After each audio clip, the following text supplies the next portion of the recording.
Bismillahirrahmanirrahim. Assalamualaikum warahmatullahi wabarakatuh. Kami dari kelompok 4. Di sini kami akan menjelaskan mengenai nuzulul Quran, baik itu maknanya, periodenya, serta hikmahnya.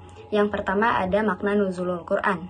Yang nuzulul Quran secara etimologi adalah nuzulul Quran dalam Al-Quran pertama diambil dari kata nazala yunazilu tanzilan, yang artinya turun secara berangsur-angsur.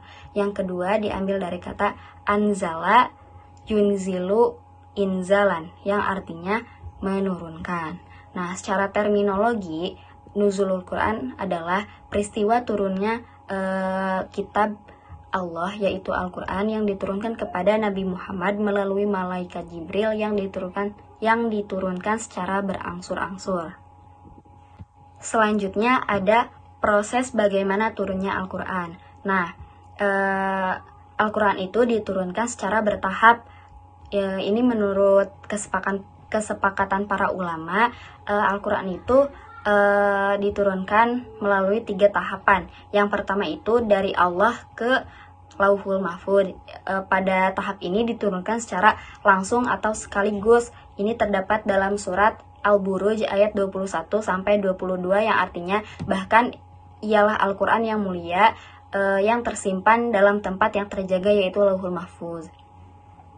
Nah, yang kedua, dari Lauhul Mahfuz diturunkan ke Baitul Izzah. Baitul Izzah itu adalah langit dunia. Nah, pada tahap ini diturunkan secara berangsur-angsur. Terdapat dalam surat Al-Qadar ayat 1, sesungguhnya kami telah menurunkan Al-Quran pada malam kemuliaan. Nah, yang ketiga itu dari Baitul Izzah diturunkan kepada Nabi Muhammad, lalu disampaikan kepada umatnya melalui tradisi hafalan atau lisan. Nah, ini terdapat dalam surat Al-Isra ayat 106, yang artinya, sungguh Al-Quran kami turunkan berangsur-angsur agar engkau Muhammad membacakannya kepada manusia perlahan-lahan, dan kami menurunkannya secara bertahap. Nah, selanjutnya masih pada proses turunnya Al-Quran. Nah, ini menurut beberapa ahli tafsir menyebutkan bahwa Al-Quran itu diturunkan 2 kali prosesnya. Nah, yang pertama itu diturunkan secara keseluruhan atau jumlatan wahidah. Jadi sebelum diturunkan kepada Nabi Muhammad ke bumi, Al-Quran ini tuh diturunkan terlebih dahulu ke Baitul Izzah atau langit dunia. Nah, tahap ini diturunkan secara menyeluruh atau jumlatan wahidah. Nah, yang kedua itu diturunkan secara bertahap, berangsur-angsur dari Baitul Izzah ke Nabi Muhammad SAW, yang melalui perantara malaikat Jibril lalu diturunkan kepada Nabi Muhammad ke bumi, lalu Nabi Muhammad menyampaikannya kepada para umatnya, kayak gitu. Diturunkan secara berangsur-angsur, ayat demi ayat, dengan waktunya yang berbeda sesuai kebutuhan. Nah, dengan jangka waktu dikatakan 22 tahun, 2 bulan, 22 hari. Selanjutnya kepada periode nuzulul Al-Quran. Nuzulul Quran pastinya mengalami beberapa periode. Yang pertama adalah periode Mekah. Periode ini terjadi pada 4-5 tahun. Dalam periode ini menjelaskan tentang sifat-sifat atau aturan-aturan tentang Islamiyah dan sifat-sifat Allah, dan menjelaskan tentang atau untuk membantah suatu kebiasaan yang dilakukan oleh para orang-orang jahiliyah. Kemudian pada periode yang kedua adalah periode pada Madinah, yang terdapat pada selama 4-9 tahun. Ini pada masa ini orang-orang Quraisy atau orang-orang jahiliyah mulai pintar, dan mereka pintar untuk menghalangi dakwah Nabi. Kemudian pada periode yang terakhir adalah periode Madinah, yang dimana Rasulullah SAW hijrah dari Mekah ke Madinah. Pada saat ini keimanan mulai terbangun dan orang-orang Yahudi dan orang-orang Islam atau orang-orang yang Muslim berdampingan. Namun pada suatu hari atau pada akhirnya orang-orang pun menentang ajaran Islam. Oleh karena itu, pada periode ini menjelaskan tentang keesaan Allah, tentang penjelasan tentang hari kiamat, dan menjelaskan tentang ancaman atau teguran bagi orang-orang yang berperilaku buruk. Baik, di sini saya akan menjelaskan tentang hikmah turunnya Al-Quran secara berangsur-angsur. Yang pertama, untuk menetapkan dan menenangkan hati Nabi Shallallahu Alaihi Wasallam. Allah Subhanahu Wa Taala menurunkan Al-Quran secara berangsur-angsur bertujuan untuk menenangkan hati Rasulullah Shallallahu Alaihi Wasallam. Karena dengan turunnya secara berangsur-angsur ini akan lebih kuat menancap dan lebih berkesan di hati sang penerima, yaitu Rasulullah SAW. Seperti firman Allah Subhanahu wa Ta'ala dalam Quran surat Al-Furqan ayat 32 yang artinya, "Berkatalah orang-orang yang kafir, mengapa Al-Quran itu tidak diturunkan kepadanya sekali turun saja? Demikianlah supaya kami perkuat hatimu dengannya dan kami membacanya secara tartil, teratur dan benar." Quran Surat Al-Furqan ayat 32. Yang kedua, untuk menentang orang kafir yang mengingkari Al-Quran. Orang-orang kafir ini merasa aneh karena kitab suci diturunkan secara berangsur-angsur. Kemudian Allah Subhanahu wa Ta'ala menantang mereka untuk membuat satu surat saja yang sebanding dengan Al-Quran. Namun mereka tidak sanggup membuatnya, apalagi untuk membuat satu kitab langsung jadi lengkap. Yang ketiga, memahami untuk mempermudah menghafal Al-Quran.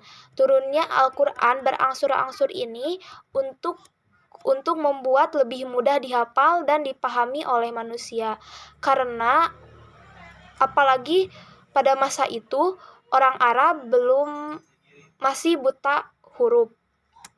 Para sahabat juga langsung bisa menghafal dan memahaminya dan langsung menerapkan dalam kehidupan sehari-hari. Itulah sebabnya Umar bin Khattab pernah berkata, pelajarilah Al-Quran 5 ayat, karena Jibril biasa turun membawa Al-Quran kepada Rasulullah sebanyak 5 ayat. Hadis riwayat Baihaqi. 4. Agar orang muslim giat mengamalkannya dan antusias terhadap Al-Quran. Kaum muslim menginginkan dan merindukan turunnya Al-Quran, apalagi ketika mereka memerlukan, karena ada peristiwa yang sangat menuntut penyelesaiannya wahyu. 5. Penerapan syariat hukum di masyarakat secara bertahap. Al-Quran diturunkan secara berangsur, yakni dimulai dari masalah-masalah yang sangat penting, kemudian menyusul masalah yang lainnya. Prioritas masalah yang pertama kali ada dalam Al-Quran adalah tentang keimanan kepada Allah, malaikat, iman kepada kitab-kitab, iman kepada rasul-rasulnya, iman kepada hari akhir, kebangkitan dari kubur, serta surga dan neraka. Dalil-dalil rasional turut mendukung dengan tujuan untuk mencabut kepercayaan jahiliyah yang sudah sekian lama menancap di hati orang musyrik. Selanjutnya, hikmah malam nuzulul Quran. Yang pertama, meneladani peristiwa turunnya Al-Quran. Peristiwa turunnya Al-Quran adalah sebuah peristiwa terjadinya perubahan bagi umat muslim. Karena yang pada awalnya manusia hidup tanpa memiliki aturan, tetapi setelah turunnya Al-Quran, dalam hidup manusia menjadi memiliki aturan dan memiliki hidup yang lebih bermakna. Oleh karena itu, bagi umat Islam, membaca Al-Quran adalah suatu amalan yang wajib dilakukan, karena di dalamnya dijelaskan bagaimana kita menjalani hidup yang baik. 2. Semakin dekat dengan Al-Quran. Al-Quran adalah pedoman hidup. Saat terjadinya nuzulul Quran, malaikat Jibril mengajarkan kepada Nabi Shallallahu Alaihi Wasallam untuk membaca seperti yang dijelaskan dalam surat Al-Alaq ayat 1. Kita membaca ini tentu maknanya Kata membaca ini tentu maknanya tidak hanya sebatas mengerti saja apa yang disampaikan malaikat Jibril, tetapi juga untuk bisa mengamati segala sesuatu yang ada di sekitaran kita. Selain itu, membaca juga jendela pengetahuan. Jadi, apabila kita ingin mengetahui atau mempelajari sesuatu, kita harus membaca. Yang ketiga, mengerti isi Al-Quran. Dengan adanya peristiwa nuzulul Quran ini, kita bisa lebih dekat memahami lebih dalam isi Al-Quran dan kandungannya. Seperti yang dijelaskan dalam Quran Surat Al-Isra ayat 82 yang artinya, dan kami turunkan dari Al-Quran suatu yang menjadi penawar, obat, dan rahmat bagi orang-orang yang beriman, dan Al-Quran itu tidaklah menambah kepada orang-orang yang zalim selain kerugian. Dapat kita simpulkan bahwa Al-Quran adalah solusi untuk segala hal yang terjadi dalam hidup kita. Kita bisa menjadikan Al-Quran dan Sunnah sebagai rujukan dalam kehidupan kita. Sekian penjelasan dari saya. Terima kasih. Mohon maaf apabila ada kesalahan.